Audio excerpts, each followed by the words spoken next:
ગીર સોમનાથના મિત્યાજ ઉના રોડને જોડતા રોડના કામને લઈને વિવાદ.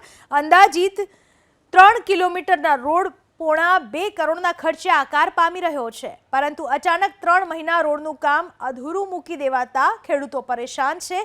મિત્યાજ ગામના ખેડૂત જય બારડે આત્મવિલોપનની ચીમકી ઉચ્ચારી છે. તેમનું કહેવું છે કે રોડ તાત્કાલિક નહીં બને તો ખેડૂતોને ખેતર જવું મુશ્કેલ બનશે.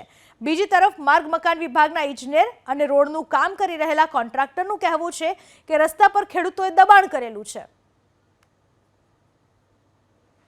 ને આ રસ્તો છે નોન પ્લાન ગાડા માર્ગ રસ્તો છે, બરોબર. રેવન્યુ અંડરમેનનું દબાણ રસ્તા ઉપર થયેલું છે. એમાં આપણી સીટ પ્રમાણે દબાણ ખુલ્લું થશે. જ્યાં 5 મીટર મળતું હોય, 6 મીટર મળતું હોય, એસ્ટિમેટમાં 7 મીટર પહોળાઈ જીએસબી કરવાની છે, બરોબર. એમાં જીએસબી જ્યાં અમુક રેવન્યુ રાહે દબાણ ખુલ્લું કરવામાં આવશે, ત્યાર પછી દબાણ ખુલ્લું થયા પછી આગળની કાર્યવાહી કરવામાં આવશે. એમાં શું છે કે ત્યાં રસ્તા ઉપર દબાણ તો છે જ, એટલે એ દબાણ દૂર થાય. અત્યારે દેખાય છે કે રસ્તા ઉપર દબાણ થયેલું જ છે, એટલે પૂરતી પહોળાઈમાં મળતી નથી રસ્તાની સમય મર્યાદા 11 મહિનાની છે, હજી 7.5 મહિના બાકી.